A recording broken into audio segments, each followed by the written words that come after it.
খাদিজা বলছে, আচ্ছা ইনি কি সেই নবী যার কথা আমি আগে শুনেছি? বাট তিনি শিওর না। She is not damn sure that he is the last Messenger. উনি ট্রাই করলেন, রিসার্চ করি আমি। নবীজি বসে আছেন ঘরে, তাওরাত খুললেন, ইনজিল খুললেন। Is he really the last Messenger? একটু ট্রাই করছে জাস্টিফাই করার জন্য। যা যা পড়ছে তাই তাই মিলে যাচ্ছে। সুবহানাল্লাহ, পড়বেন না? একটা পর্যায়ে গিয়ে তিনি বুঝতে পারলেন যে yes yes he is the last Messenger. এবার তিনি কেমন, বাইরে আমরা ছেলে মানুষ, মাইয়া ভালো লাগলে বলতে পারি তোমার ভালো লাগছে আমার, মেয়েরা পারে না। রেস্ট্রিকশনস, এটা রাগ করবে না, রেস্ট্রিকশনস আছে। মেয়েদের লজ্জা আমাদের তো অনেক বেশি হয়। কথা ঠিক আছে? কথা ঠিক আছে? খাদিজার টেকনিক দেখেন, টেকনিক কাকে বলে। উনি ভাবলেন যে আমার দ্বারা বলা পসিবল না, আমাকে একটা ভায়া লাগবে, মিডিয়া লাগবে। ওর একজন দাসী ছিল, অনেক বৃদ্ধা, মানে অনেক বয়স তার, ডাকছে। গরুর গোস্ত, মুরগির গোস্ত, ডিম, আলু ভর্তা সব খাওয়াইছে। মানে আমি আমারটা বলতেছি আর কি। এত খাওয়াচ্ছে। মহিলা বলে, কি খবর খাদিজা, আপনি আমাকে এত খাওয়াচ্ছেন কেন? বলছে এমনি, কোনো কাজ নেই, এমনি খান। কাজ আছে না? এই মান্দার ভাড়া কাজ আছে না? নাই বলেন। আচ্ছা, খাওয়া দাওয়া শেষ, এবার হাদিয়া দিচ্ছে, টাকা পয়সা মুদ্রা সব দিয়ে ভরে দিয়েছে। বলছে কি খবর, আজকে এত হাদিয়া কেন, কি কারণ? তো বলছে কালকে একদম যুবক আসলেন, দেখছি যুবকটাকে? বলছে হ্যাঁ দেখেছি। বলছে এটার আমার ভাল লাগছে, বিয়ের জন্য আমি প্রস্তাব দিতে পারবো না, তো আপনি আমার পক্ষ থেকে প্রস্তাব নিয়ে যাও। ও এই কথা, এই স্বার্থ, সমস্যা নাই, আপনি যা বলবেন তাই আমি করব, ঠিক আছে, তবে একটু সময় নেন। যেহেতু কেবল গিয়েছে, এখন গেলে বুঝে ফেলবে যে আপনি ব্যবসার উদ্দেশ্য নয়, বিয়ের উদ্দেশ্যে তাকে ডেকেছিলেন। থাক, এখন থাক, একটু সময় নেন। 3-4 দিন পরে এবার কিন্তু হাদিসের আমরা মূল পয়েন্টে আছি। যুবকেরা, মুরব্বীরা, মায়েরা, বোনেরা, প্লিজ পে ইউর অ্যাটেনশন, মনোযোগটা পরিপূর্ণ দেওয়ার ট্রাই করা। বিয়ের প্রস্তাব নিয়ে আসছে, গেট বাড়িয়েছে। নবীজি বলছে কে আসছে বাহিরে? পরিচয় দিয়েছে, গেট খুলেছে। কেমন আছেন? আলহামদুলিল্লাহ ভালো, আপনি কেমন? ওকে ফাইন, আলহামদুলিল্লাহ ঠিক আছে। কথার ফাঁকে বুড়ি মহিলা তো বুদ্ধি একটু বেশি আর কি, হ্যাঁ, বলছে মোহাম্মদ একটা কথা বলবো, তুমি মাইন্ড করবো না তো? নবী কিন্তু তখন নবুয়ত পান নাই, তাই মোহাম্মদ বলেছে। বলছে কি বলেন, কোনো মাইন্ড করবো না, সমস্যা নেই। একেবারে মুখের উপরে, আচ্ছা মোহাম্মদ তোমার বয়স তো ঠিকঠাক আছে, তুমি বিয়ে করো না কেন? বিয়ে করো না কেন তুমি? তাই বলছে। বলছে যে আমাদের কথা, এবার আমাদের কথা। বলছে বিয়ে করতে তো চাই, কিন্তু টাকা পয়সা নাই। কি না? এটা আমাদের সমস্যা না? ঠিক বেঠিক কিছু তো পায় না রে। কি রে বাবা, কথা ঠিক আছে কিনা বল? বাবুরা, বিয়ের সময় আসলে বুঝবা, মেয়ের বাবা, মেয়ের মা বেশিরভাগ ক্ষেত্রে চরিত্র চাইতে টাকাকে এরা বেশি গুরুত্ব দেয়। এই জন্যই তো 19 বছরের মেয়ের বিয়ে হয় টাকলার সাথে। It's a matter of money, matter of money, power of money, ঠিক কিনা বলে? একটা মেয়ে করছে না, মায়ের হাড্ডি ভেঙে দিব রে, তো কথা না বললে করা যাবে না। তো রাগটা করছেন নাকি আপনারা ভাইরা? তো মেয়েকে বলছে তুমি কাকে বিয়ে করলে? এটা he is like your grandfather. তো বলছে যে আই ক্যান ফিল হিম, তাকে আমার ফিল হয়। আমি বললাম এটা ওকে ফিল হয়, তার টাকাকে ফিল হয়। তোমার ফিল লাগার মানুষ নাই, টাকা লাগে তোমার ফিল হয়, তাই না মিয়া? বাটপারে একটা লেভেল থাকা দরকার যুবক ভাইরা, ঠিক কিনা বলো? তবে এই সমস্ত টাকা লোভী মেয়েকে জীবনেও বিয়ে করবো, তোমার দুনিয়া বরবাদ হবে, আখিরাতও বরবাদ হয়ে যাবে যুবক ভাইরা। চরিত্রবান মেয়েকে বিয়ে করবো, গরিব ঘরের মেয়ে হোক, সমস্যা নেই। আরে মেয়ের বাইরে আমি কি করবো, আমার লাগে মেয়ের ভালোবাসা, যত্ন, ঠিক কিনা বলেন? দেখেন নবীজি বলছে আমার টাকা পয়সা নাই, তাই বিয়ে করতে পারছি না। তো বলছে তাই? আরে কোনো টেনশন নাই, আমি এমন একজন মেয়ে তোমাকে দিব যাকে বিয়ে করলে, এদিকে দেখেন, হাত দেখেন, যাকে বিয়ে করলে মোহর দেওয়া লাগবে না, যাকে বিয়ে করলে তোমার খরচ দেওয়া লাগবে না, যাকে বিয়ে করলে বাড়ি দেওয়া লাগবে না, যাকে বিয়ে করলে কাপড় দেওয়া লাগবে না, যাকে বিয়ে করলে থাকার জন্য কোনো রুম দেওয়া লাগবে না। নবীজি বলছে ইয়ার ये क्या बात कर रहे हैं आप, ये हो सकता है? Is this really possible? লা মুহাল, এটা অসম্ভব। এই যুগে কি এমন মেয়ে পাওয়া যায়? বলছে আমি দিলেই তো হলো নাকি, করবা তুমি বিয়ে? বলছে কে, নাম বলেন। মাসমুহা, what is the name of that lady, নাম কি বলেন? বলছে ইসমুহা খাদিজা। সুবহানাল্লাহ বলেন আপনারা। তো হাদিসের মজার বিষয়টা হচ্ছে নবীজি আগাগোড়াই খাদিজাকে পছন্দ করেন, বাট কোথায় এসে কোটিপতির মেয়ে, আর কোথায় নবীজি একজন বেকার ঘরের যুবক ছেলে, সাহস পায় নাই।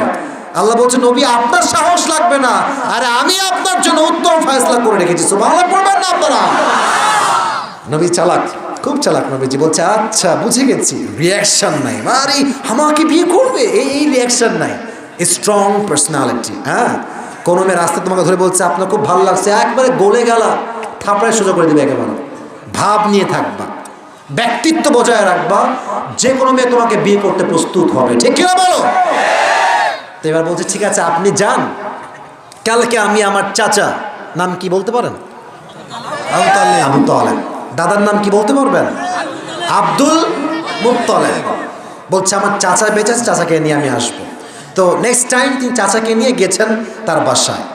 অনেক লম্বা একটা মজমা, কয়েকজন লোক। খাদিজার পক্ষ থেকে আসছে ওয়ারাকা বিন নাফেল, আরেকজন নাম হচ্ছে ওমর বিন আসাদ, আরো কয়েকজন আসছে, মোট 4-5 জন মিলে বসে আছে। এদিকে তাকান, এবার আবু তালেব একটা ভাষণ দিচ্ছে।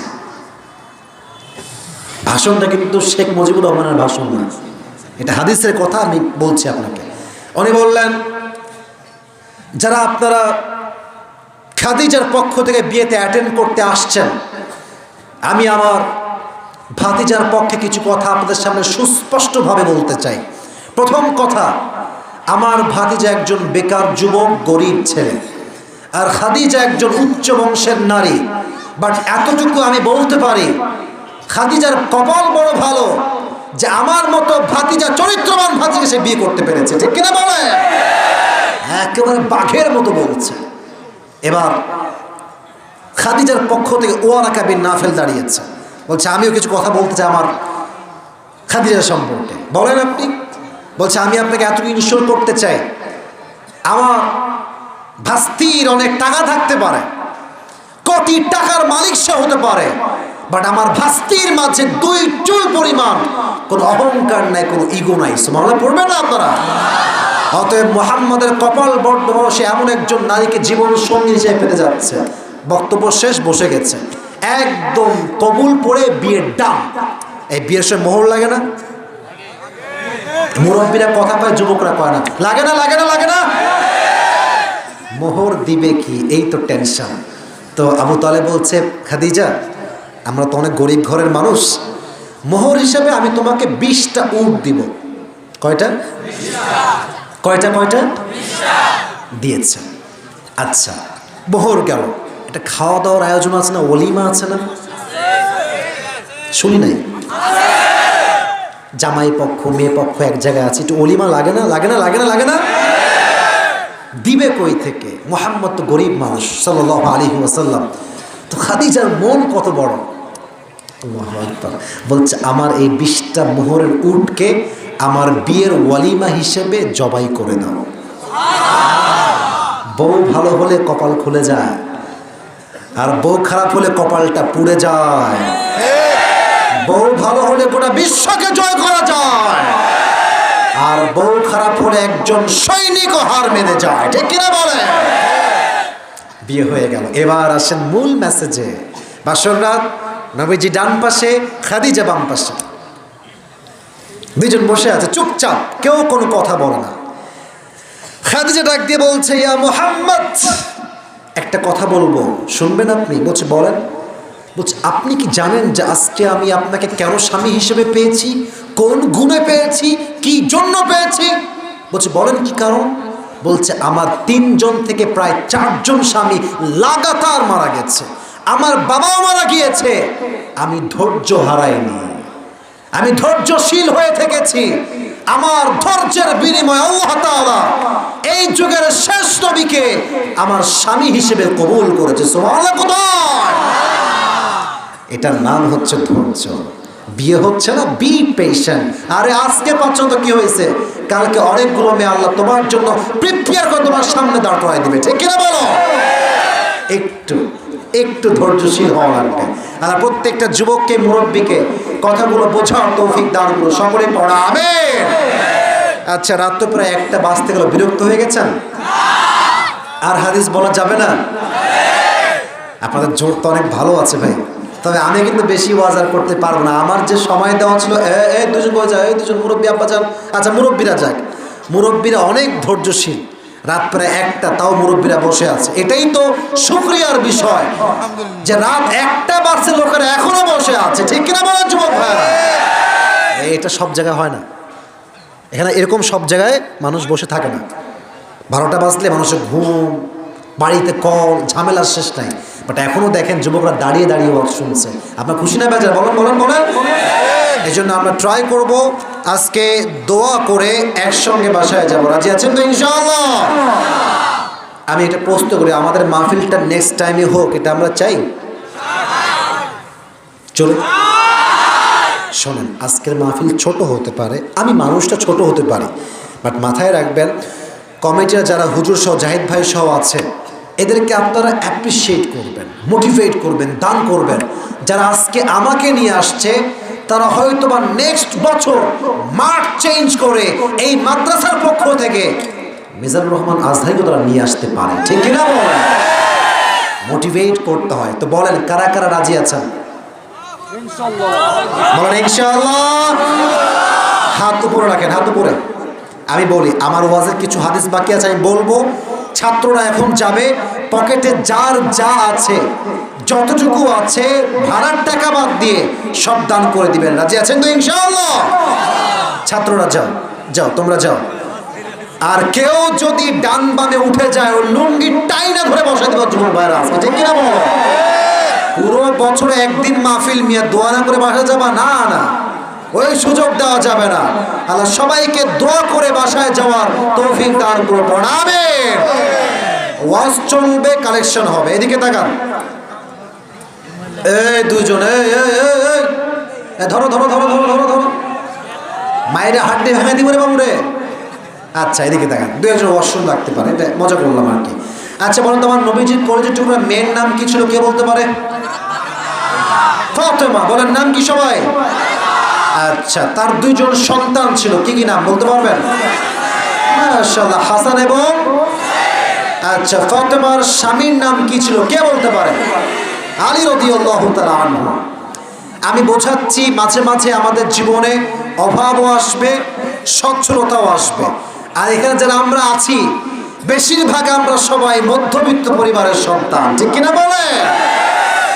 একবার ফাতেমা রাদিয়াল্লাহু তাআলা আনহার ঘরে 3 দিন যাবত কোনো চুলা জ্বলে না, কোনো খাবার নাই, ভাত নাই, ডাল নাই, চাউল নাই, কোনো রিজিকই নাই বাসার ভিতরে।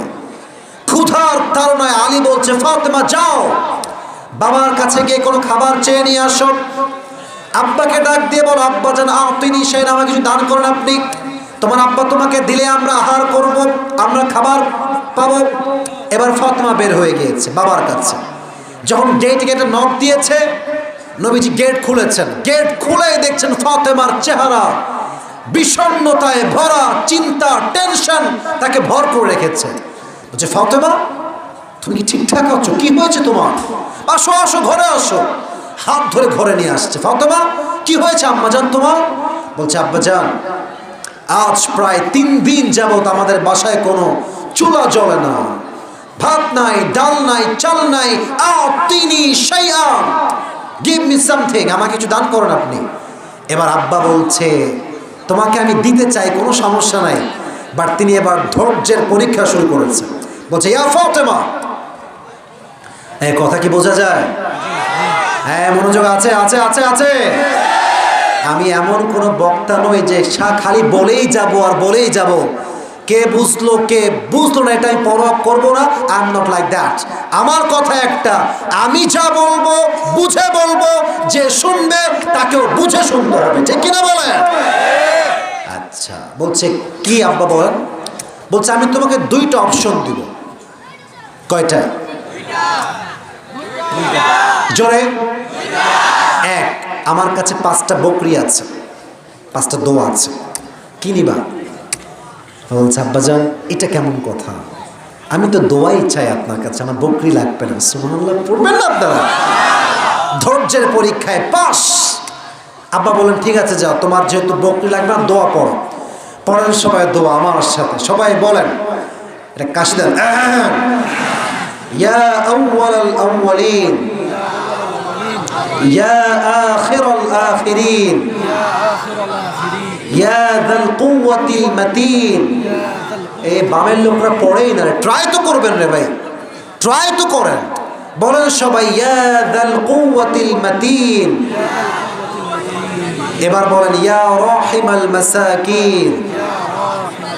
4টা হলো, 5 নাম্বার দোয়া। এটা সহজ, এটা সবার মুখস্থ। এবার কেউ যদি সাউন্ড আস্তে করেন খবর আছে আপনার। সবাই মন খুলে পড়েন ইয়া আরহামার রাহিমিন। এই 5টা শব্দের দোয়া অভাবে যে বেশি বেশি পাঠ করবে, আল্লাহ তার সমস্ত অভাবকে নিমিষেই দূর করে দেবে। সুবহানাল্লাহ।